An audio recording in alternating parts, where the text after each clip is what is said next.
Okay. Happy birthday, Jeffrey. Happy Happy birthday, birthday, Jeffrey! Jeffrey. Thank you. Feeling cool, feeling fresh, feeling like I'm ready to take on the world, to make it mine. What are you doing to celebrate? My partner took me out to dinner last night, which was great, and then made me a cake today. It was very sweet. That's sick. Uh, What kind uh, of what kind of what? dinner?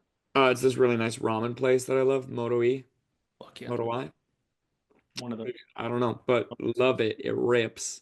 It rocks. Oh, sponsored. and then they made an ice cream cake, which I didn't even really think was something a person could do. I thought it was like, They just come out of nowhere. yeah, I had no idea, but they did, and I was like, that's super sweet. So, yeah, but that was, and then the roommates and I are going out this weekend.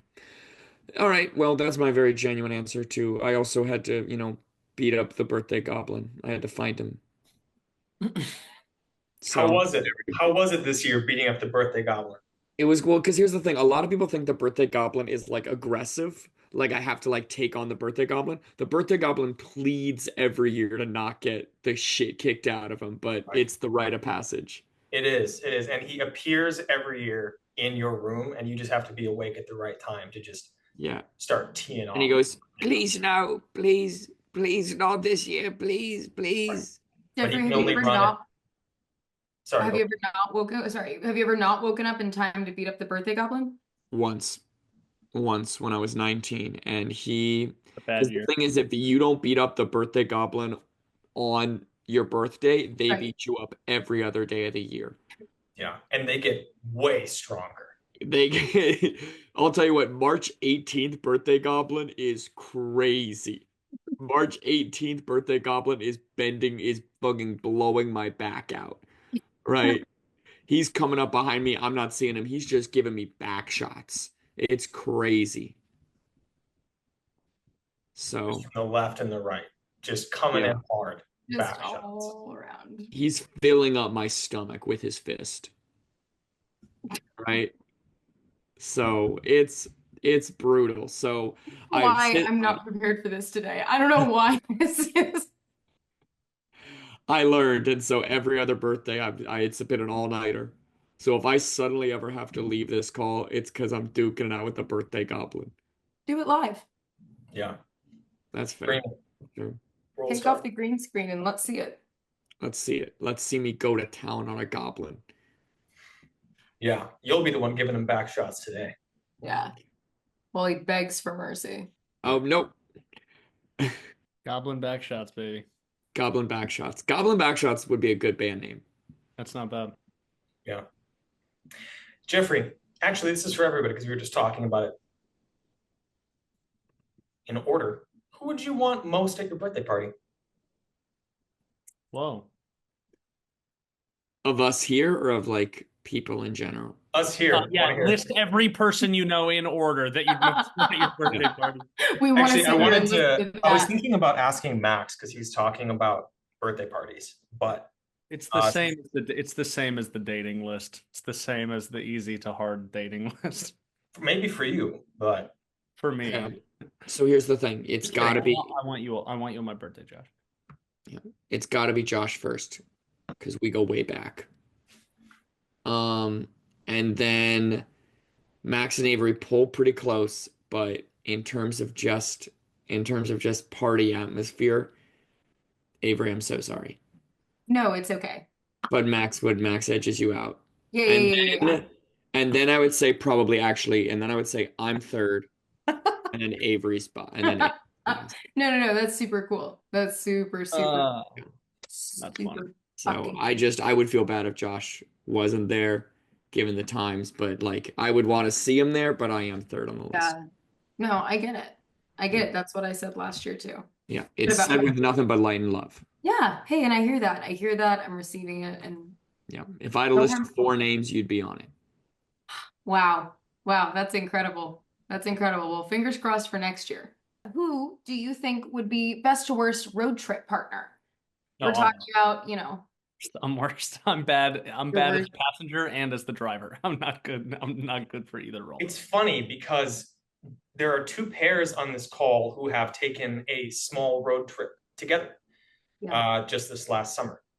I was having my bachelor party, and Jeff and Avery were in a car together, and Avery and I had the same reaction.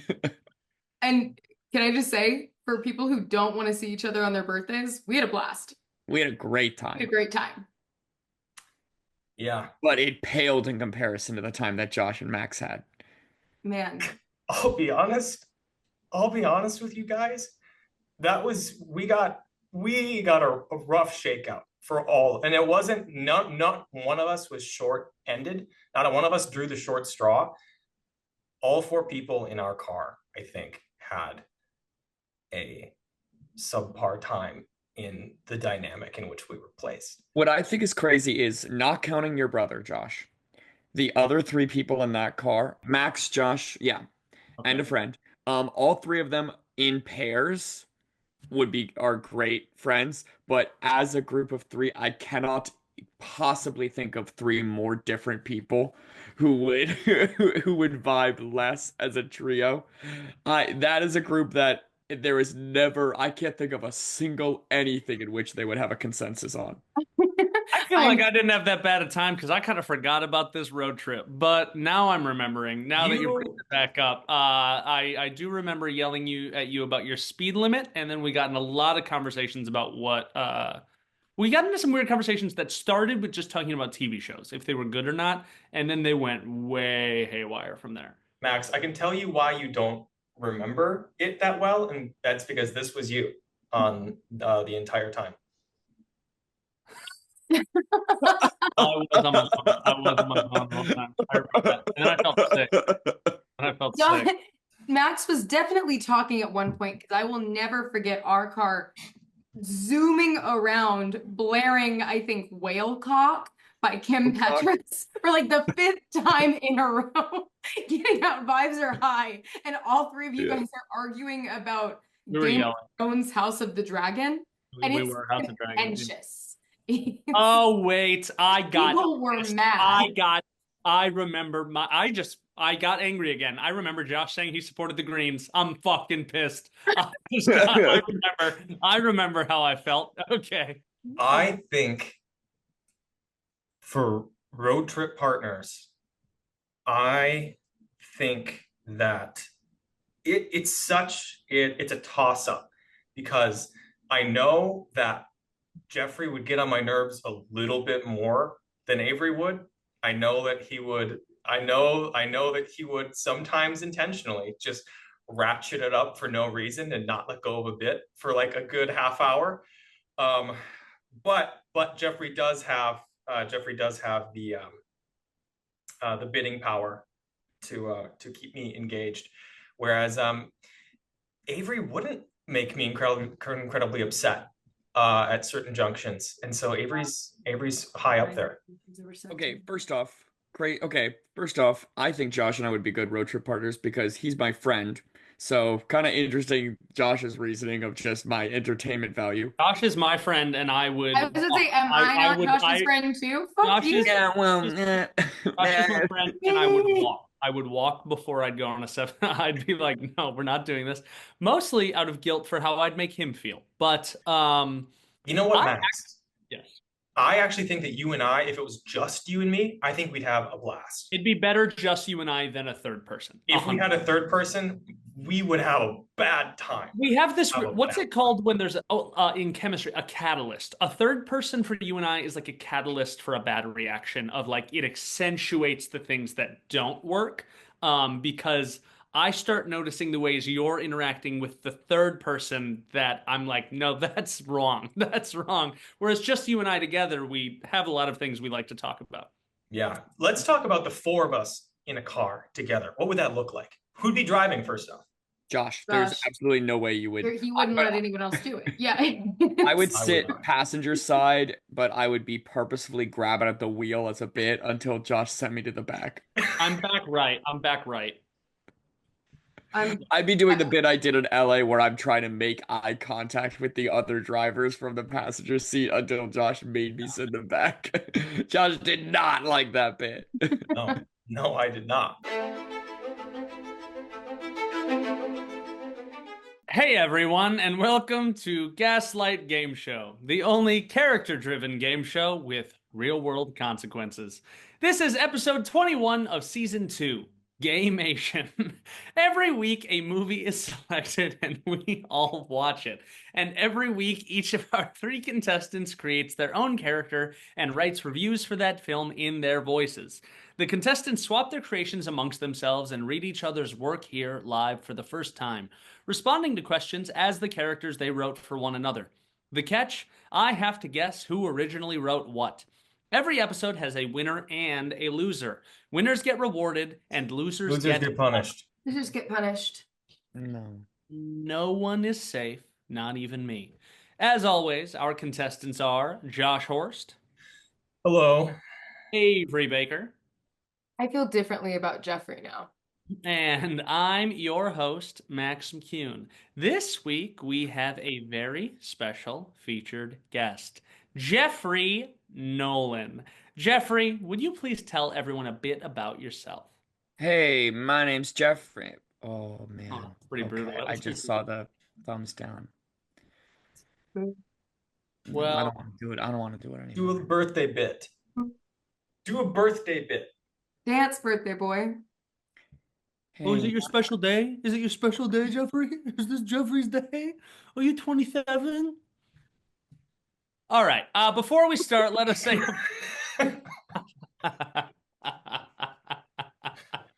Jeffrey, I know you're still listening. You can do that to Max on his birthday now.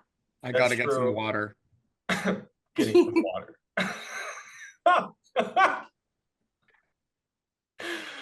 Oh.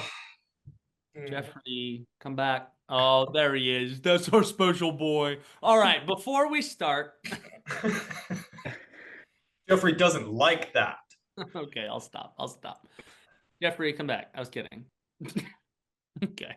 Before we start, let us say a prayer that is more needed every week to our editor, Saint Samantha. We ask you for guidance and thank you for your grace in the twilight of our decency and goodness. Amen.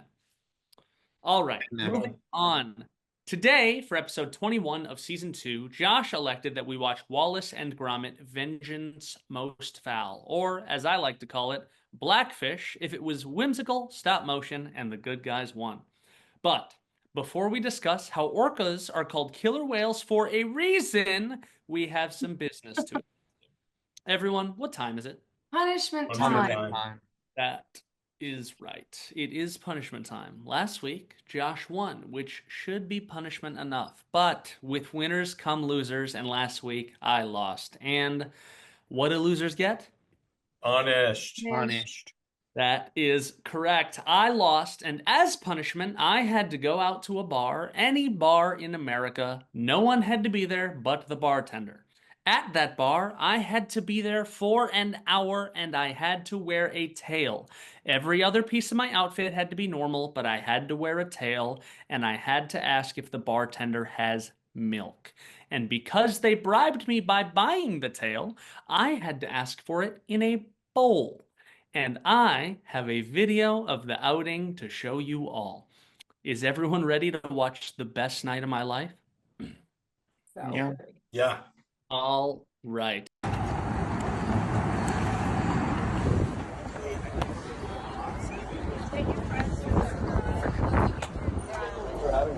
Yeah, no, of course.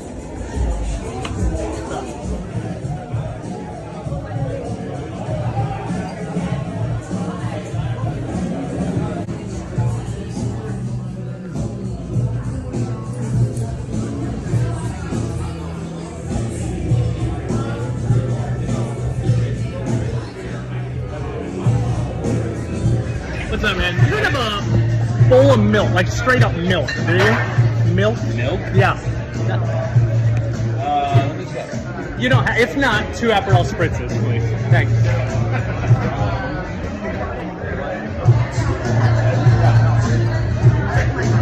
Alright, no milk. But size 2. Can I get 2 Aperol spritzes? Thank you. Sorry about that.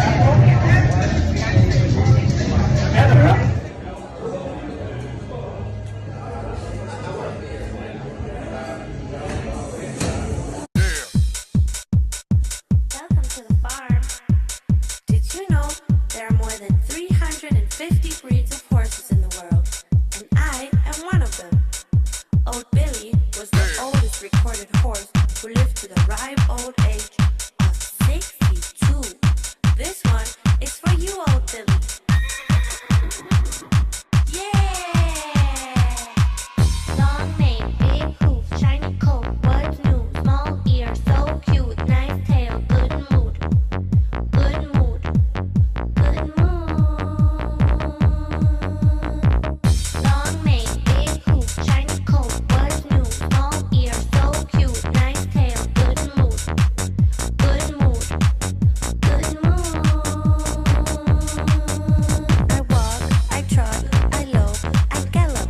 I walk, I trot, I lope, I gallop. I walk, I trot, I lope, I gallop. I walk, I trot, I lope, I gallop. Saddle on, I'm ready now. I wanna run till sundown. Saddle on, I'm ready now. I wanna run till sundown.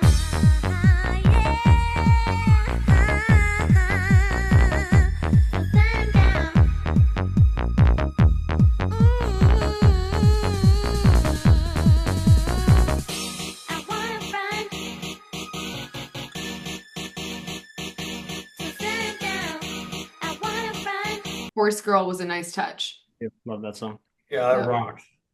Yeah. Thanks. I literally got shaky watching myself order the milk again. I was quivering. I was really scared. And he went and it was a young dude who went and asked the other bartender, and pointed to me and went, "Do we have milk?" And the guy went, "No." And I was like, "Yeah, I didn't. You didn't have to go check." I didn't think so. Yeah. Awesome. Did you have anything you would do differently if you had to do it again? I lost my car key that day, and we had to pay $250 to get a new one made. So Okay. I That's wouldn't fair. have clipped the key to my belt when walking in. There's also some good footage. I forgot to bring this. There's some good footage of me, the tail falling off while I was biking to the bar, and me riding into opposing traffic to kick it out of the way before a car ran over it. And it's a pretty cool move. You see me like I slide, and as I avert the car, I kick the tail out with my foot. Because you guys spent $30. I don't want to ruin that tail. Well, and like the Pinocchio costume, it could always come back. Please don't make it come back. I really don't want it to come back. For You Pinocchio. could combine them, kind of they cancel each other out. True. Well, cool. That was fun. How'd you like my dance? We loved it. I liked it. Did the tail help you dance? Like, did you feel as though you were encouraged to dance in a different way because of the tail? Maybe. Like, did you dance for the tail? Oh, It kind of felt like I was doing a lot of, I was aware of I was very aware of the tail. It was kind of Yeah. hard to, it was kind of hard. It was honestly a little harder to just feel in my body because I was very aware there was a tail the whole time. But then in a new way, it was not freeing. But I guess there's a little bit of you that goes, I'm walking out on the dance floor with the tail anyway. Might as well just go for it, you know? I Yeah, will say, I don't think I was the weirdest one in the dance area of that bar. It was pretty odd. that's It was shocking. a weird little room. do you think there's any place you would voluntarily wear the tail again? No. Nope. I also walked out I walked out of the bar, and a college kid just went, "Furry." I wish you'd got that. Oh.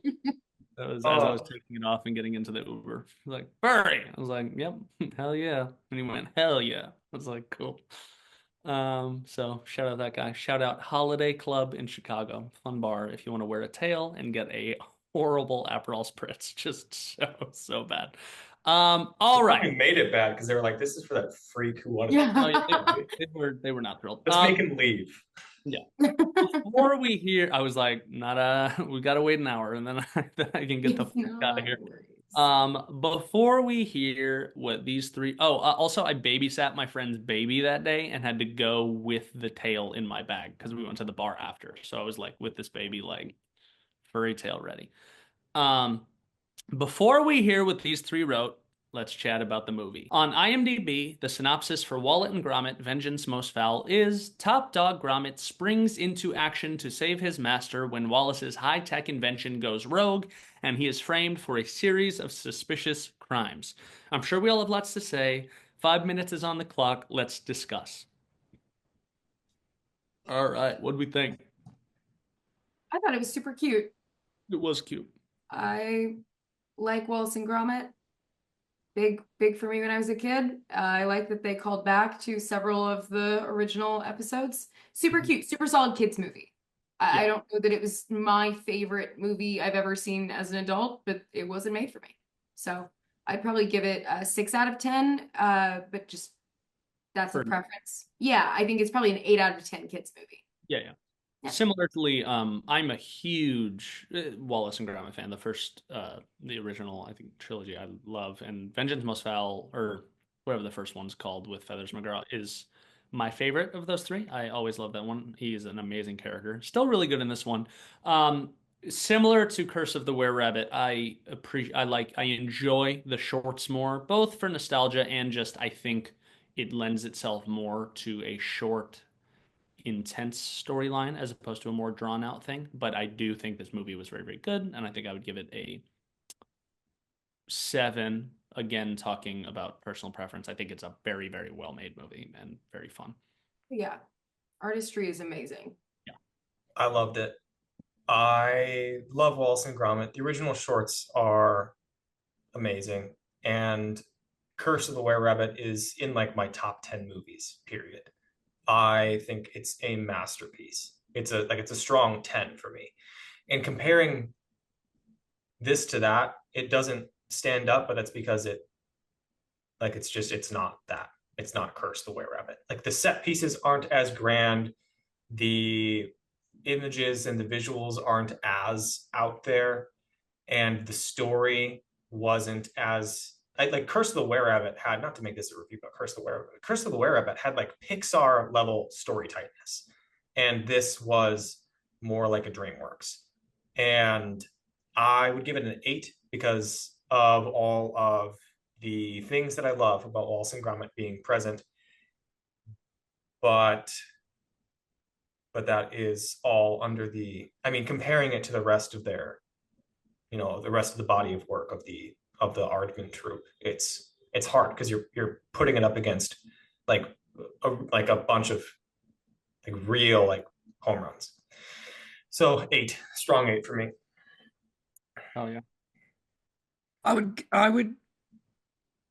probably give it a 7. I liked it. I thought it was a good movie. I had a good time watching it. It didn't feel like the fact that it ended with a like life or death situation felt a little dramatic for Wallace and Gromit. If it felt like a little kind of like extra, like they were really playing up like a heightened conflict for Wallace and Gromit. But like I enjoyed it. Gromit is perpetually underappreciated, and that's a bummer. Norbit, the second I saw him, I hated him. Before he went evil, I went, fuck this guy. This guy fucking sucks. He's a pencil pusher. Do you think you're the Gromit of the group in your underappreciation? Or are you the Norbot Yes. that we instantly hate you? No. I would say, yeah. Yeah, I would say I'm the Gromit. What are the And options? Max, you're the Wallace. Max I'm is the Wallace. No. Right. Jeffrey's Gromit. Avery's Norbot. Lactose intolerant and hate machines. Avery's Norbot, and I'm Feathers McGraw. I want to be Feathers McGraw. You're Wallace. Sorry, dude, you're Wallace. You're Wallace. Come on, you're Who's a the dead. last one? Okay, who's the last one of us who ate cheese, and who's the last one of us who committed a crime? You're Wallace. Okay, but Farmer Wallace. you know my Wallace. logic was pretty good. All right. Well, overall good movie. I hope the kiddos like it. Vengeance Most Fowl is a great title. Fuck yeah. Feathers McGraw, one of the great movie villains. I love his Cape Fear prison workout he was doing. Yeah, it's up there. It's up there with Heath Ledger's Joker and Feathers Yep. McGraw. Now on to the reviews. These three watched Wallace and Gromit, Vengeance Most Fowl, generated a name, age, and location for a character, and then wrote a movie review in their voice. You'll hear each of them read 4 main sections. 1, character bios. 2, get to know you questions. 3, improvised responses. And 4, the movie review. Everything except the improvised responses have been written for them beforehand. This is also the first time the contestants have seen each other's work. It's a cold read.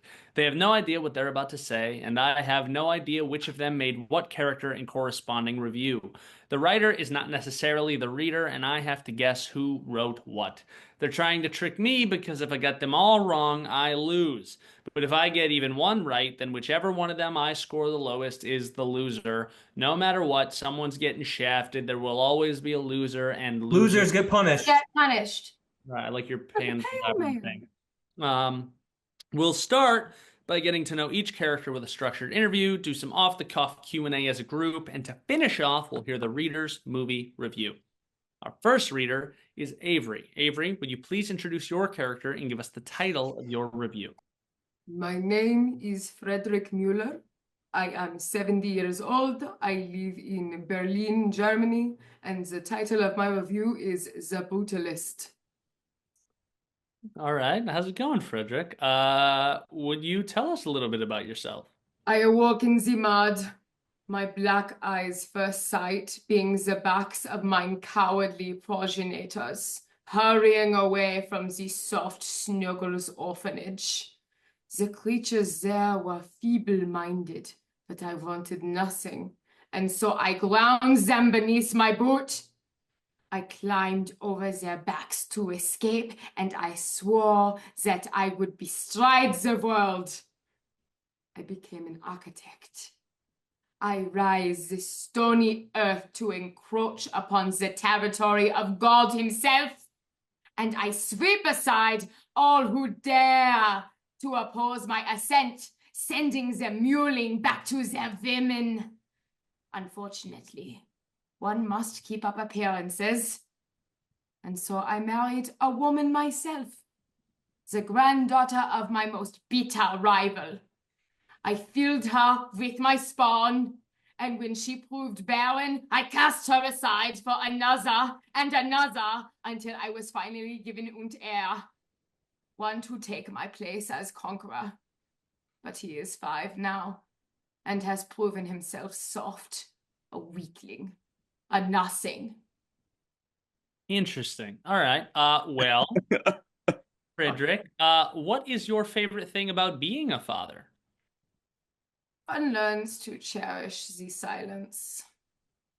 The boy shrieks at all hours, splendidly delighted by the neighborhood cat, or a particularly soft piece of velvet, or Encanto. We are not close.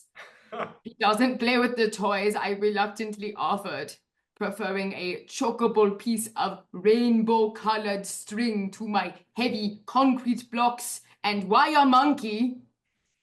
He stuffs his maw with Cheerio dust and leaves his detritus strewn across our cold tile floor. But who comes to clean up the mess but mein Roomba? Working so hard, my most precious soldier. Roomba. Yeah, I know the room. Friedrich, how do you prefer to resolve conflict?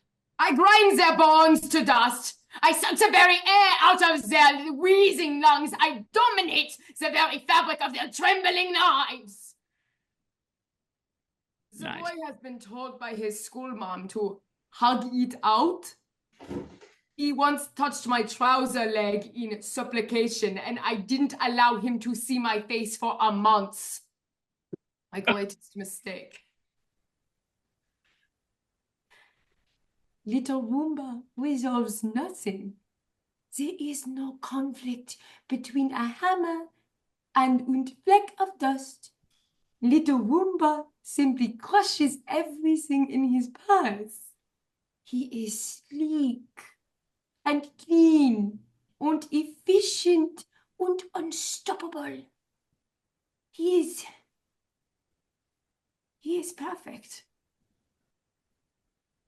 He is perfect. All right. Well, does anyone else have any questions they would like to ask Friedrich? Yeah, what kind of music do you like? I do not like the music. You should know this from my previous answers. I like the sound of stone grinding. I like the sound of dust mushing. And I like the sound of my Roomba. He goes, so quiet. If you do not listen, you will not hear. I hate my child for yelling over the sound of sweet Roomba. But I am learning to say less things like this in front of the child. Does the child like the Roomba? The child is not capable of understanding the Roomba.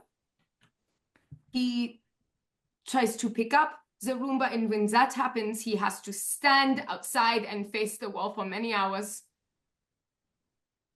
We have not had problems since, but I would do it again and worse.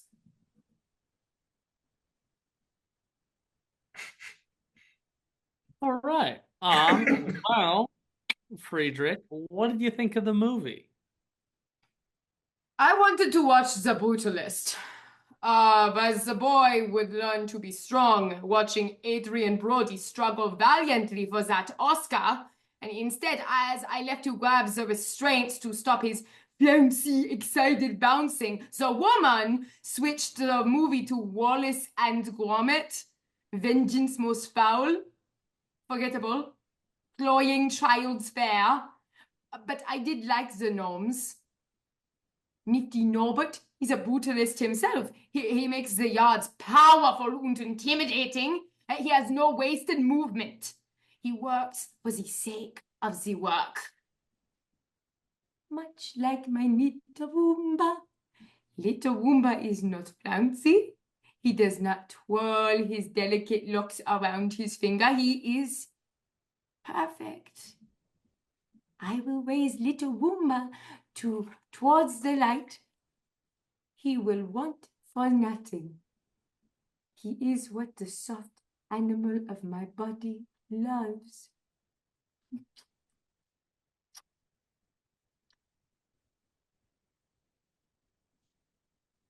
Nice. Awesome. Thanks, Friedrich. What did everyone think of our first character, Friedrich Mueller? Pretty chill dude. I think I would rather he treat me like the Roomba than like his child. Agreed. He seemed kind of intense towards the kid. Wasn't a huge fan, personally. Yeah. As a father, maybe. But you know, Brutalist is a pretty good movie. Well, I am gonna guess that Josh wrote that one. That's my initial guess, but we all know that doesn't mean anything. Listeners, what do you think? Comment below. Our next reader, speak of the devil, is Josh. Josh, would you please introduce your character and give us the title of your review? My name is Blake Hadler. I am 13, but people tell me I'm really mature for my age. I go to Charles W. Manson Middle School in Pryor Brook, Michigan, and I wrote a story called Black and White Feather Kisses by Blake Hadler. Interesting, Blake. Okay, cool. Thanks for coming on the show. Would you tell us a little bit more about yourself? Black and White Feather Kisses by Blake Hadler. Will the following student please report to the principal's office? Boomed the voice of Mrs. Camp over the loud school intercom. Bleak sighed. Another kid in trouble again. Who could it be this time? He thought unnervously. Will Bleak Bleak Hadler, please report to the principal's office, boomed the voice of Mrs. Camp. All the kids at Charles T. Manson Middle School in Bleak's class turned and pointed their burning gaze in his direction. Ooh, I bet your sister Stephanie died, cackled middle school bully Carrie Allen meanly. Probably not, asserted Blake bravely before bravely grabbing his binder and marching bravely to face whatever fate awaited in the principal's office. Wow, Bleak sounds very brave. Blake, what's the bravest thing you've ever done? Bleak, sit down, commanded Principal Meyer to woman principal. There's something important I have to tell you. Okay, Principal Meyer, Bleak said sedately. What's going on? Bleak, your sister is dead. What? How? Nobody knows yet, but we've brought someone to help. Bleak looked at her, the principal, with sadness and a lot of woe. Not with tears, though, because Bleak promised himself not to cry anymore after he was made fun of for his dad for crying. Whoever it is, they better hurry. I'm already starting to forget her name. The woman principal sighed. You're so brave, Bleak, for not crying. Is it because your dad made fun of you? Yes, Principal Meyer sighed like a woman. You are so brave, which is why you'll get along with the person I called you in to meet. Bleak huffed with anticipation. Bleak, meet Detective Feathers McCraw. Oh, interesting twist. Blake, if you could do anything and not fail, what would you do? Bleak's eyes grazed over Feather's handsome, silky form. That's one hot penguin, Bleak thought sexily. Feather's black and white feathers bristled in the wind of the principal's office. Bleak tore his gaze from the sleek penguin's handsome, silky form. Hey there, detective. I'm Bleak Hadler. Hadler. I hope you can help me find who killed my sister. The feather figure hotly turned around to face Bleak. Feather's eyes scanned Bleak's young body. His eyes met Bleak's and he said, hot, whispered Bleak. All right. Interesting turn. Does anyone else have any questions they would like to ask? Yeah, I have one. Blake, what's your favorite animal? My favorite animal.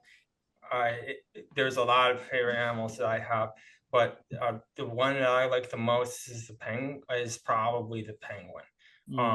I like emperor penguins. I like South Pole penguins, and the thing I like about them is that they're tall, and they're silky, and they're muscular, and the way that their voices sound when they call to each other is soothing, and they mate for life, and they never let go of someone when they love them. Blake, are you having problems with being bullied at school, maybe? That it's the bullies who are having problems. It's the bullies who are having problems with me being bullied at school. If someone comes up, if someone comes up on me when I'm and when I'm writing or when I'm doing something, it's them who's gonna have problems. Ah, nice. Well, Blake, what did you think of the movie? Feathers. Bleak started, voice husky with something he didn't quite understand. What happens after we find my sister's killer? Feathers said. The intensity of it made Bleak shift in his seat. His cheeks burned. He wasn't used to feeling this way. Vulnerable, exposed, desperately, stupidly alive. Bleak sat. He was in a diner, a cup of coffee in front of him. He wasn't drinking it, but it was there. The case was cold, but his heart was very hot. Across from him sat Feathers McGraw, a detective, a penguin, but also something more. Feathers tipped his bowler hat. His feathers were silky and shiny and hot. Bleak swallowed a hard swallow. This penguin is different, he thought in his head sexily. Feathers did 2 laps on the table with his flipper. Bleak knew what that meant. He always knew what it meant. Words not needed. Their connection was deeper, stronger, and steamier. Bleak exhaled with shakiness, his hand running through his dark, troubled, bad boy hair. Damn it, he muttered. You're one hot penguin. Feathers tipped his hat again. Bleak shivered. What was this feeling? It was so scary. It was real. It was love. Outside, the city was busy. Cars, lights, other things. But inside Bleak's chest, inside his chest, was a storm called Feathers McGraw. This case was dangerous, but this was deadly. The end. This wasn't about me. I didn't think so, Blake. Thank you for letting us know, though. Well, Blake, that was beautiful. Thank you. What did everyone think of our third character, Blake? I think he's got a promising career as a writer. It was pretty beautiful. I think it's sweet. I wonder where he got the inspiration from. Who knows? I know a lot of people named Bleak. It's a pretty common name. Well, I mean, just because of how much he talks about wanting to fuck penguins, I guess I'm gonna have to say Jeffrey for this one, but we'll see if I stick with that or not, you know? What, just because I've written about fucking animals a ton? You think it's me? I don't know. We'll see. Maybe you broke with tradition, you know? Well, damn, here we go. Our last reader is Jeffrey. Jeffrey, would you please introduce your character and give us the title of your review? My name is Madame Blackguard. I am 75 years old and I live in Paris, France. The title of my review is Merci Eminem 420. Okay, Madam Blackcard? Placard. Placard, Madam Placard, thank you for being on the show. Would you tell us a little bit about yourself? Oui, it is me, Madame Placard, of Le Don Placard, the world-famous fashion house. To me, they are not just clothes. They are the thread and fabric of my life. A life dedicated to beauty. You may think it is frivolous. After all, it is only skin deep. No. Beauty? To some, perhaps. But not when you are in my clothes. For it is what we wear that connects our spirits to the surface, drawing out our essence and putting it on display. When you wear my clothes, you wear your soul. My work has walked from Milan to Macau, from stage to screen, but my lifetime is starting to turn. This spring becomes the fall. In the gloaming, I am sustained by the love of those I've helped to discover themselves. They write to me from around the world, their words warming me into their winter. Some send letters every week, like this young man. He goes by Eminem 420, and he recently wrote to me.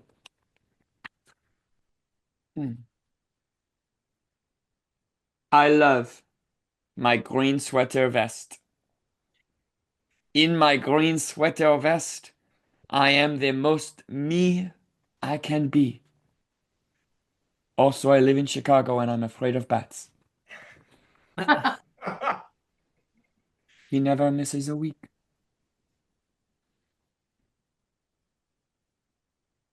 I mean, that's weird, right? I don't know anything about that. What even is that?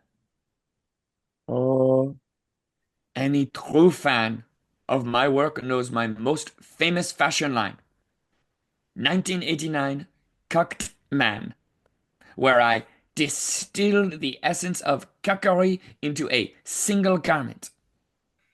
The green sweater vest. Hmm. That's the look that made me a household name. Mm-hmm. Cox strutted my sleeveless knit straight onto the silver screen, where Wallace and Gromit fired the clay brand of cuckdom into the public's mind. That's why I'm here today, to discuss the most recent movie and speak to my most loyal supporters, like Eminem 420. He buys them in bulk, the green sweater vests. Mm-hmm. He wrote me a letter following Mm. his most recent purchase. Mm-hmm. I could read it for you now, if you. Now, let's talk about something else. Would you like to talk about Paris? You're from Paris? No, No? I Okay. think I'll read the letter from Okay. Eminem 420. Okay. Mhm. I love my green sweater vest, but I'm afraid to wear it. I'm afraid my friends will make fun of me. Oh, I'm afraid of many things. Bats, the dark. I'm afraid of life passing me by. I'm afraid of pooping my pants again. I'm afraid of turning 35 this year. I'm afraid my nose isn't prominent enough. I'm afraid of the crime in Chicago. But most of all, I'm afraid I'll never have the courage to face the world in my green sweater vest. I'm afraid I can't be openly the most me I can be. You can, Eminem 420. You will. It sounds like you're talking to me, and I'm not sure if Eminem 420 is here, but I hope that if he is, he can hear what you are saying. Does anyone else have any questions they would like to ask? Yeah. Madame, since you are so involved with fashion, how would you restyle each of us? Mm. Now that is a fabulous question because some of you could use, frankly, a little more work than others. You, young lady, Yeah.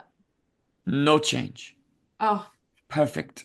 wow. Hair coiffed, face glowing, Great. shirt, the finest materials. It accents your skin. Thank you. Now, young man in the plaid, normally material that is a little rugged for my taste, a little too workmanlike, a little too coarse, but there is something about that square jaws that could cut through glass that just makes it sing for you. It gives you a strong earthen quality that I think is sorely missing in our society today. And then we have our last guest.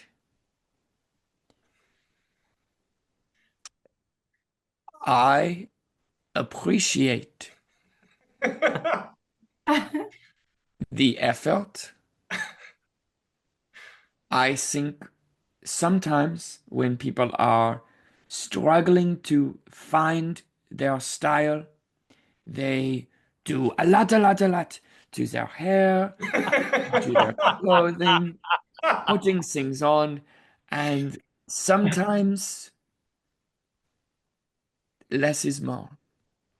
I think, young man, a, how do I say, waist down, a rather long, knee-length cargo might go well with your skin tone. I think for your feet, your ankles are one of your best features. No socks, perhaps a low boat shoe, maybe prominently display. And pardon my saying so, but a rather bold statement might be a prominent tattoo of sorts. Maybe one, maybe one right along the neck Uh-huh. of Of what? creature representing love and lust. A creature that does not take shit from anybody, but is also quiet, like us. The humble lobster.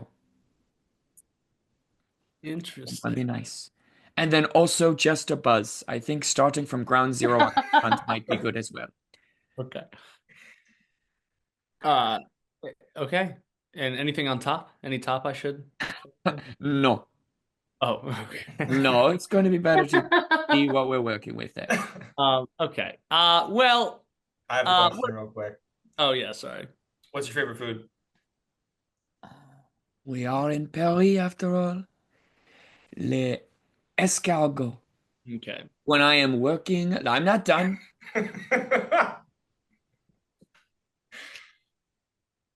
When I am working late at night, I do not have the time to sit down with a fork and a knife and do the etiquette. I want something I can quickly gobble. Something I can eat with my hands. Something that can drip along my arm. Something that I can throw onto a paper and inspire my work. I take the humble snail, similar to the lobster, and I drench it in a buttery sauce, so thick, so creamy. And I take the snails and one by one, I suck them out of their safety down my gullet, tracing the inside of my throat. It's elegant. It's an aphrodisiac. And fingers wet. Other things wet. I'm ready to commence my work again. All right. Madam, what did you think of the movie? Magnifique.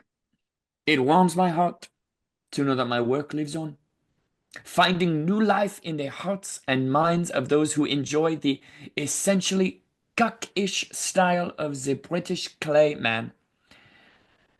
I have this week's letter from Eminem 420 here. I haven't opened it yet. I wanted to save his brave words for my appearance and inspire us both. I mean, maybe we This don't is what he's at. Right. Yeah, you can go ahead. Go ahead. This is what he said.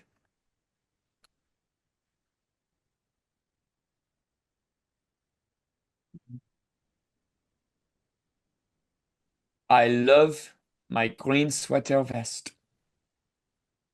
I just want to love myself the same way. I want to do so many things. I want to get a tattoo of a lobster on my neck. Perhaps we could take some inspiration. I want to not care that no one, no matter who they are, could ever be cool enough to pull it off. I want to wear my green sweater vest to walk my doggo in the most epic city in the world. I want to dance in the rain to Chance the Rapper at the Bean. There are a lot of really cool, different things that Chicago has to offer. But if I had to pick one thing I want to do in my green sweater vest, I would probably say I want to be topped by a man. Okay. I want a burly Chicago police officer to use my vest like a harness and treat me without mercy. I want him to brutalize my hole with his nightstick. And I want to look back into his drunk eyes when the light from his torch fills my darkness. I want to be the most me I can be in my green sweater vest. My name is Max McCune, and I hope the police arrest everybody.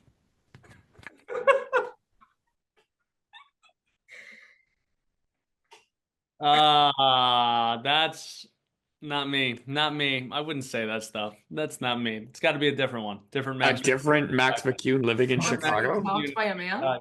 There's got to be more. There's got to be more. Because I don't. Okay, I mean, There was literally a whole episode where all you wanted was to be topped by a man. I distinctly remembered that. Like Like it was a recurring theme. Well, now you're making me seem like that's not the one thing I brought up that I didn't. It's not like my one point of contention with that fucking piece of rock.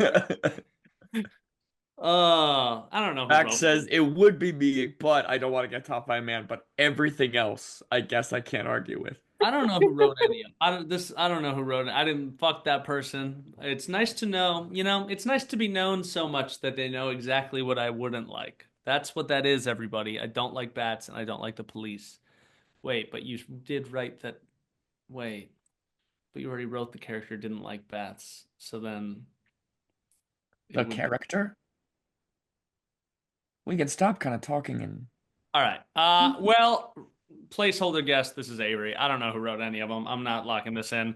Now that we've heard all the reviews, let's hear everyone's fuck, marry, kill rankings for the 3 characters we've been introduced to. Dear listener, don't worry. If they're children, we immediately kill them. All children must die, which means our boy Blake gotta go. Ooh. All right, Blake. Blake.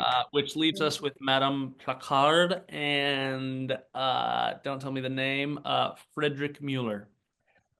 I would say marry Madame Placard. I think she has a lot to offer. I think it would be a great marriage. I think she would be excellent. A little stern, a little intimidating, but I think we could make a life. And Friedrich, I'm curious. I think it would be quick. I think probably for a brutalist, I think that would probably be pretty fast, but better than being married. Yeah, So- I mean, I don't want to fuck Friedrich, but I would much rather marry Madam, so I'll do that one. I'm gonna marry Friedrich because I don't really want kids. I think that sounds nice. Sounds like he has a good life going. I feel like if I minded my own business, he would mind his own business. And who doesn't love a Roomba? I'm all in on Friedrich, and then I would fuck Madame Picard. I feel like she's an exciting lover. Nice. Yeah. I'd fuck Friedrich. I think it would be efficient. And The mark of good sex. Yeah.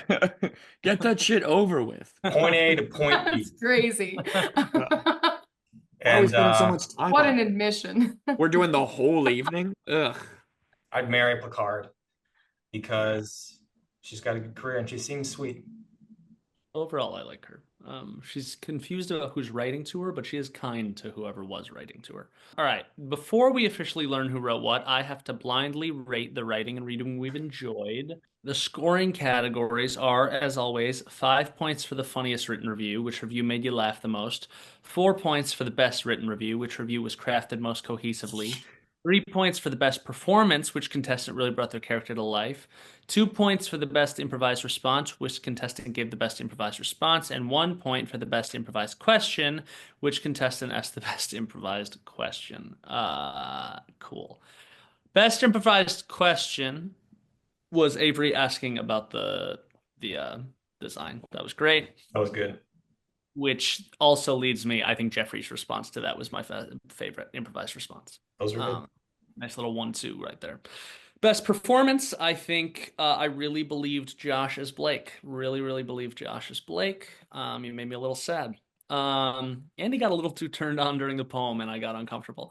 Um, but 4 points for the best written review. I'm gonna give that to Blake. And funniest review, I'm gonna give to Madam. I now have to guess who wrote each review. Contestants, ready your whiteboards to record your score. If I fail to guess the correct writer, the contestant author gets a point, but if I do find them out, they lose a point. If I fail to guess any of the three, I lose. And if there's a tie, the contestant with the higher scored point category wins. And if I, the host, fail to win or lose for 4 straight games, I automatically lose that game. So I really want to get these right. Fuck. You know how I like sometimes threaten to quit if I lose? Yeah. You've done that once or twice. It's gonna be number 3. It's gonna happen again. I can feel it. This is the most stressful part of my week every week. I think. Sorry, give me 1 second. Give me 1 second. I think Josh, Jeffrey, Avery. I think Avery wrote Madam. I think Jeffrey wrote Blake, and I think. Wait, don't lock it in yet. Let me think. Do I think Josh? Do I think Josh wrote The Brutalist? No, I think Jeffrey wrote The Brutalist. I think Josh wrote Blake, and I think Avery wrote Madam. All right. Who really wrote The Brutalist? Frederick. Me. Fuck! Who really wrote Blake? I did. Oh shit. Okay. And who really wrote last one? I did. Okay, so I saved myself right at the last minute and fucked over Jeffrey right at the last minute. Okay. On his birthday. All right. All right. Hold your whiteboards up with your score. I fucking lost. That means Josh wins and Jeffrey loses. Everyone. Oh, I'm so sorry, Jeffrey. I am sorry, Jeffrey. That's sorry. For each member of the game show, we've compiled. Doesn't matter to me. We've compiled tailor-made punishments. We'll review our list and find something truly awful for them to do. And since Jeffrey lost, he's going to put himself on mute so we can take a minute to discuss what will be done with him. Yeah, whatever. Since it's your birthday, do you want to read it? No. 11 is Jeffrey has to do, it's nice and simple. Jeffrey has to do 250 push-ups. He can take breaks, but he cannot go off camera. I think we could all guess who wrote that one. Well, I hate to even ask, but how do you feel about your punishment? Fuck you guys. All right. This That leaves us with sucks. and learning what movie we'll be watching next week. The winner has the honor of choosing the next week's movie. Josh, with a little double header, would you please enlighten us with your selection? Yeah, I actually have 2 written down because they're both good. Oh. Okay, because if one was good and one was bad, that would be a way easier choice. That's tricky. That's the tricky thing. I don't know why I'm playing along. I should be pouting more. I want to watch Bugsy Malone. Oh, the like weird Al Capone or Al Pacino like mob one? Yes. It's a musical?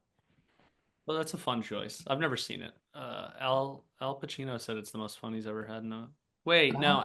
I don't think this has Al Sorry. Pacino. Sorry, Jodie Al Foster. Sorry, wait. Al Pacino is in Dick Tracy, which I always confuse with Bugsy Malone because they're like weird, goofy, kind of stylized. Bugsy Malone is like a straight Scott up. Scott Baio. I've never seen Bugsy Malone. All right, my bad, Al Pacino. You're not in this. He's a loyal listener. All right, Bugsy Happy Malone. birthday, Jeffrey. Happy birthday, Jeffrey. Happy birthday, Jeffrey. I chose this instead of something else. Thanks. Well, all right. How do we all feel about Bugsy Malone? I've never seen it. I don't really know anything about it, obviously, because I just thought it was a different movie. But I've heard it's fun, so that should be a good time. Apparently it's all kids. It's like all kids in like a mob movie, right? Yeah. Well, cool. Bugsy Malone. Listen, everyone. I Listen, everyone. I've been practicing my English. Watch Gaslight Game Show on YouTube, listen to us on Spotify, and support us on our other platforms Instagram, TikTok, YouTube Shorts, and Patreon. We'll be coming out with a new episode every week, and we'd love to hear from all of you. Hasn't my practice been going well? Comment, reach out, be loud and annoying. We love that. If you comment something funny on any of our social media posts, we'll read it on the episode. And if you comment something sad, we'll read that too. And we will laugh so it feels funny. Tune in soon for more torture. Bye for now. Goodbye. Bye. Order of who you would kill and how would you kill us? Oh yeah. Wait, that's a crazy way to take this. That's not what I said. That's a horrible thing to say. But I would kill Jeffrey by picking him up and hitting him against Josh. Really hard. Like against the tree. And then I would point to so Josh would be looking away and I would pick up Jeffrey and I'd like whack him a couple times and then he'd die against Josh's back and then Josh would get mad I was hitting him because that has happened in the past and he would turn around, but I would have put like a banana peel right where he was going to turn around to step at me and he's going to slip on it and he's going to fucking hit his head really hard. And then I'm gonna use AI to make it look like Avery killed both of you guys and make sure we're in a state that has the death penalty and get her the electric chair. Awesome. Jeffrey, how would you kill each of us? And then I'd kill myself from the guilt. How would you kill yourself? The same banana peel. Nice. Just take a running start at the banana peel. I like that. I think if I tried to do that, I'd miss it. And then I'd run into the other wall and die that way on accident. What if I could run so fast that just running into the wall got me? I think you could do that. If you ran in a certain way, you could. Yeah. I could make it just really head first, And Yeah, if you just spear the wall with your head, I think you could die.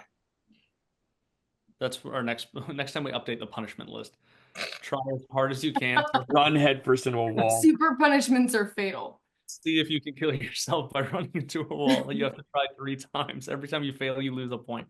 All right, someone else go. Jeffrey, how would you kill each of us? Wait, this is so funny. This was our question for how do we lift the mood of the episode.